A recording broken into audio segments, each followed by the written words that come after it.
Hey everybody, how's it going? So Chris Terrio, a writer on Star Wars The Rise of Skywalker, did an interview recently where he revealed some interesting information about behind the scenes approaches to things like Rey, and spoilers for people that have not seen the film yet, even though it's been out for like a week at this point. But if you haven't seen it, please go away. Now spoiler area gone. Basically, Rey's connection to Palpatine, all that stuff. They talk about, or I guess Chris Terrio talks about, the approach they took with that, why they decided to go that route, etc., etc. Now, with regards to Rey's parents, especially since in the previous films they instituted that they were quote-unquote nobodies, he says the following: "You can leave episode 8 and say, well, now Rey is content. She's discovered her parents aren't Skywalkers, and that's fine. Although she did get some answers in episode 8, we didn't feel that story was over. We felt there were still more questions in Rey's head about where she came from and where she was going. That was the other big idea that we had to address in this film." Ryan's answer to what was the worst news that Rey could receive was that she comes from junk traders, and that is technically true. She does come from junk traders. We didn't contradict that. But when JJ and I spoke, he said, well, what's an even worse answer or elaboration of that news? And we thought the worst answer was that she descended from the family who are the enemies of her new family. Discovering that you are actually descended from the adoptive family's greatest enemy, the same enemy who corrupted Anakin Skywalker and is responsible for the destruction of the Skywalker family in the first place. It felt more devastating to us. Based on that, we were very moved by the idea that Leia would have known that from the very beginning.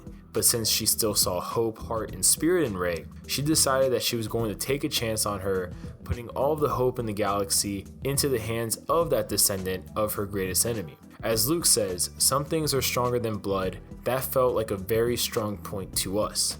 So this is a very interesting answer, just because also in a different interview, he said basically that Kathleen Kennedy forced them to introduce Palpatine into it, and they had to figure out a means to explain that. And getting onto that, actually more so about Rey being connected to a familiar face like Palpatine, instead of, like in The Last Skywalker, simply just being a nobody that the Force decided to use as a vessel to balance the galaxy. Chris Terrio goes on to say, "The galaxy is full of Force users. You don't have to be a Skywalker or a Palpatine in order to be strong with the Force. But Luke does say very explicitly in Return of the Jedi, the Force is strong in my family." And we know that that is an inherent element to Force power. So considering that this was the story of the Palpatines and Skywalkers, which I just want to quickly interject, this was never supposed to be the story of the Palpatines. This was the Skywalker saga, not the Palpatine saga. But going on, he says, "At least these 9 movies, we decided to focus on the family part. Rey descending from a Palpatine doesn't negate the idea that kids with brooms, Finn, or any other number of people in the galaxy can be strong with the Force. It just so happens that this young girl that we found in episode 7, Rey, which has the structure of a fairy tale, is royalty of the dark side. What we discover in this film, and hopefully in retrospect, is that she's essentially a princess who's been raised as an orphan. The idea that this royalty of the dark side would be found as a scavenger in the middle of nowhere, literally living off the ruins of the old war that was created by her ancestors, felt very strong to us." And then he goes on to say that at the end of the movie, when Rey declares herself a Skywalker, it was more of her rejecting her blood ancestry and instead choosing the ancestry of the Jedi, because when the Jedi go to her near the end of the film when she's facing Palpatine, they say, "We're your ancestors now," in the background, and Rey holds that to be true, choosing spiritual ancestry of the Jedi and Skywalkers over blood ancestry of Palpatine. That's really interesting, all things considered. I mean, he also confirms that Rey is not living on Tatooine anymore.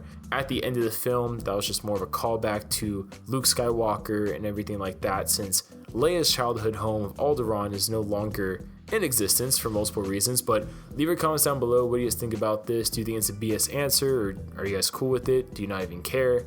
Comment below your guys' thoughts, and we'll see you guys later.